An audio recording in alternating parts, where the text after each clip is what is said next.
Everyone, my name is Navdeep and I am practicing as a nurse in Australia, registered nurse division 1, and welcome back to my YouTube channel. I am going to talk about continuous professional development for nurses in Australia, and I hope it's useful information for my new nursing colleagues and my existing colleagues. So let's start with the presentation.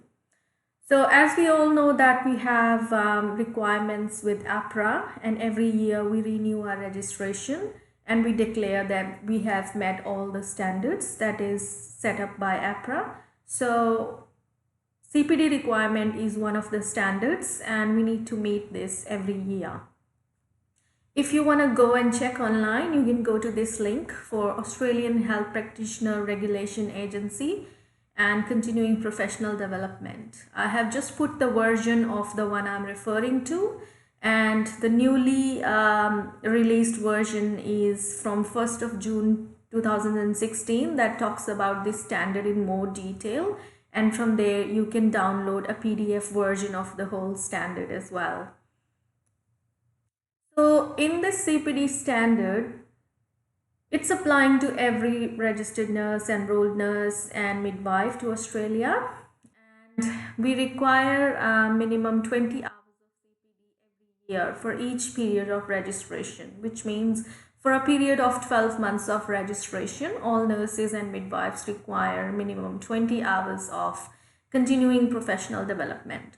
So what basically continuous professional development means is you can attend to your self-paced online learning, you can attend some seminars, conferences, webinars to improve your learning and keep yourself up to date with your professional advancements. Thirdly, if you are endorsed for certain scheduled medications, if you are a midwife or if you are a nurse practitioner, you would require additional 10 hours on top of those 20 hours, which is making your CPD requirement to 30 hours for a period of 12 months. I have just taken a web shot of the PDF file that I referred to from APRA. And here I'll just highlight. Just give me one moment. Thank you.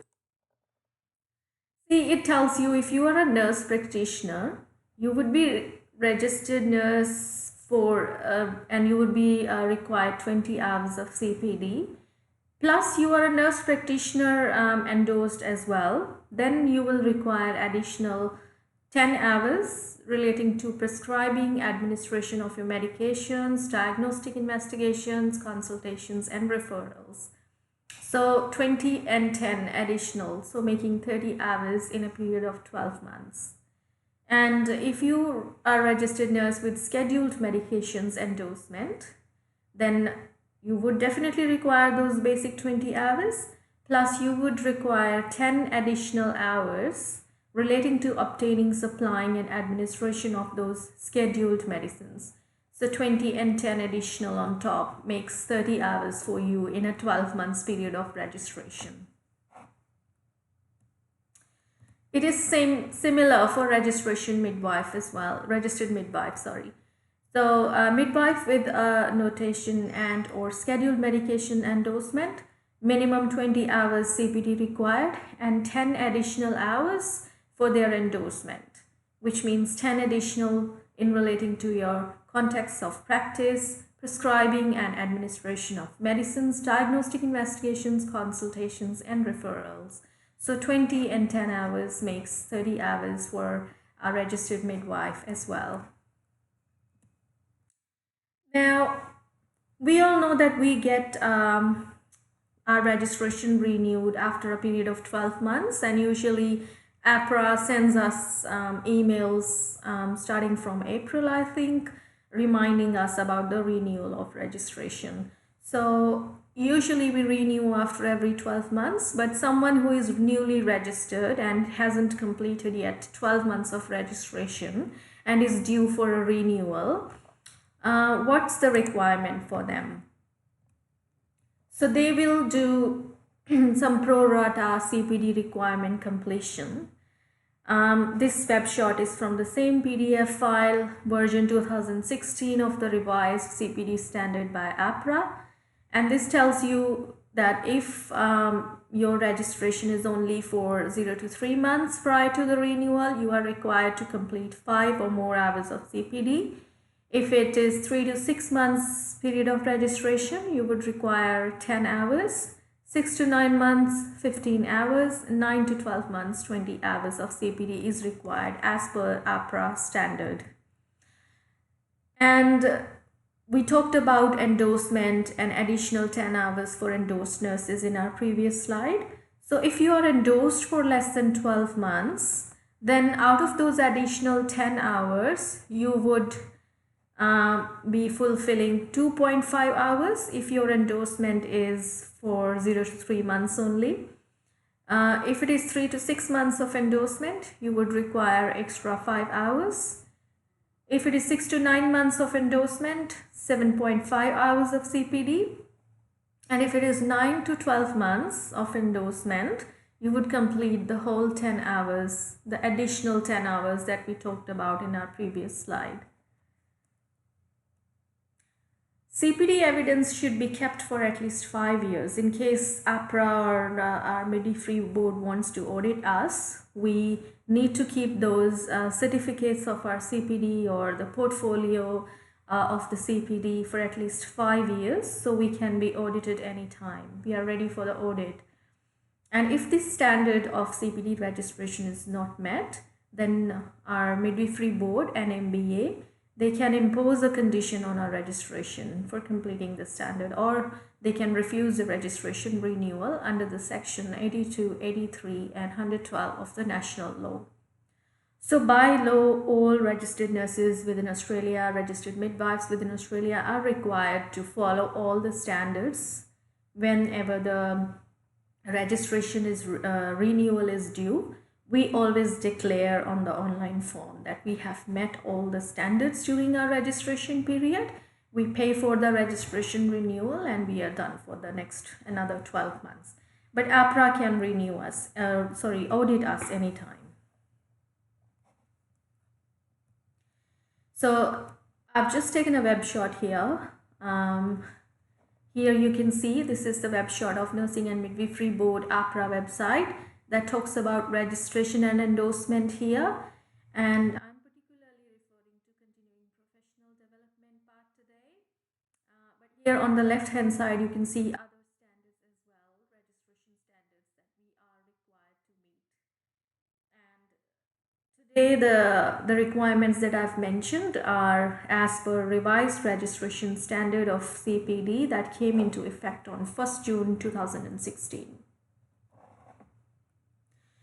Now, how are we supposed to meet all these CPD requirements? From where you will complete your CPD requirements? There are various resources. Your employer or the organization you work for, it could be Western Health, it could be an aged care, it could be community service, it could be a general practice. Sometimes they all offer in-service education. So you can complete your CPD requirements from there also. But I'm going to just mention some other websites that I usually like and follow for completing my own CPD requirements. And I hope that will be helpful for my nursing colleagues and students as well. So first one is NPS Medicine Wise. This is a web shot of the website. See, you have a special health professionals section here. If you click on that, you go on professional education and you can select CPD for nurses and midwives here. And usually all the CPD modules that I've done from this website are free of cost until now. They have lots of, I have done all the free ones from this site, and they can be in various categories: medications, aged care, community. You can also see some podcasts or some journal articles, very good journal articles usually you are able to see on this website to complete your And in the end, after you complete the modules, you can just download your CPD certificate and save it as your evidence. NWMPHN, which is Northwestern Melbourne Primary Health Network. So this is a good information site, especially for nurses working in primary care areas. It could be general practices. It could be beneficial for community and aged care nurses as well. It doesn't discuss much about the acute part of nursing, but it discusses very useful information. It has got webinars. Some of the webinars that I've attended through them, they are usually in the evening, so I can easily align them with my rota, with my shifts. And sometimes on your days off, you can go and attend some face-to-face seminars, webinars, whatever you want to do via Zoom app. So they offer particularly topics related with general practice. Like recently I attended some asthma education, topics like sterilization, STIs, prevention, some new changes to my healthcare system, my health record, digital record keeping, all those, and gives a lot of education about general practice accreditation as well. So nurses practicing in general practice area can always refer back to PHN websites for their CPDs, and usually most of them are free of cost. Usually they are free of cost. Then Australian Nursing and Midwifery Federation, ANMF. So all my fellow colleagues will be very well aware of ANMF. So ANMF is our nurses union in Australia, one of the nurses union, biggest nurses union.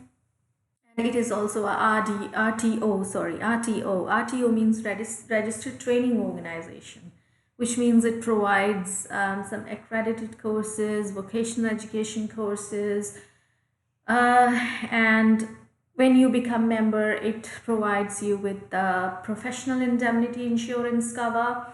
So professional indemnity is also one of our APRA registration requirements, so we have to keep it up to date.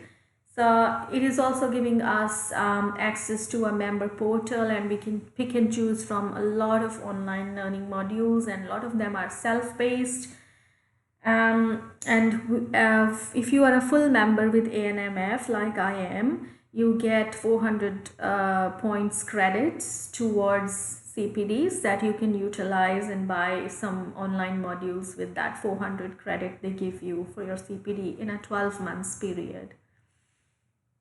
So nurses working in acute areas can refer always to ANMF members portal, CPD portal, for a lot of the acute care nursing topics like venipuncture, PICC line, managing IV medications, medication errors, administration, general diagnostic topics like diabetes, epilepsy, asthma, a lot of information on perioperative care. And during COVID times, there were some beautiful modules put out on ANMF portal, and they were about managing a deteriorating patient, about ventilation needs of a critically ill patient. So there is a lot of information on this one, and I personally do a lot of modules from ANMF website. Next one is somewhat similar, Australian Primary Nurses Association, which is called APNA. A member with APNA, but it is, as the name says, mainly for primary nurses. So it doesn't cover much topics about acute care nursing. It covers everything relevant to the primary care setting, like the general practice clinics. Practice Nurse Central website is also a good one to refer to. It talks about all the primary care or general practice topics like how to do care plans, how to do health assessments, talks about MBS items, gives a lot of education about what item number to use for health assessments, care plans and reviews, etc. Then this one particularly is called ASCIA, Australian Society of Clinical Immunology and Allergy. And on this website, there are very good modules about anaphylaxis, all self-paced, asthma, types of allergies, allergy medications, anaphylaxis medications. This is particularly focusing, as the name says, on allergies section, and could be handy for acute care as well as community care nurses as well. Wounds Australia, mainly if you want to learn about types of wound dressings for different types of wounds. We have like thousands of types of dressings nowadays in the healthcare system, and not just cutulin or melanin can be snapped on every wound. So you need alginate dressings, you need gelling fiber dressings, you need dressings with some antimicrobial properties. Where would you require what type of dressing? You can learn a lot about wound healing from this website if you go and select the education portal or resources portal on this website. Diabetes Victoria is very good if you want to know more about what's involved in diabetes management. You can learn more about NDSS. Go on health professional section, you will find some self-paced modules here as well. Similarly, we have other websites that I haven't mentioned here, like Epilepsy Foundation, Asthma Australia, and many more. Like if you want to know more about multiple sclerosis, you can just type in the name in your search engine and you will find the relevant organization within Australia, and most of them offer self-paced learning modules that you can refer to. This is the references for my today's presentation, and I hope these were just bare minimum. There is a lot if you go online. There is a lot you can do, and sometimes on ANMF journal that we get every 3 months, Australian Nurses and Midwifery Foundation journal, that also has a lot of information in it which we can access online. Like I did one CPD education on iron administration, iron infusion, different types of iron preparations that are used orally as well as intravenously. So there was a module that was free of cost for a very short time, and I got the information from that journal about it. So very handy resources. I hope you would like my today's presentation. Please like and subscribe to my channel, and please suggest what other topics you would like. I'm trying to cover mainly all the perspectives from my point of view. When I came to Australia as a new nurse, when I started, what I would have known that time, or what I would have preferred to know. These are very important things. Sometimes we don't understand them until we are 1 or 2 years into our practice. So CPD is one of them. Probably professional indemnity is the other that we take time to understand. What's this professional indemnity? I think we should all be together as a team and help each other here when you are practicing, and I wish you all a very safe practice within Australia.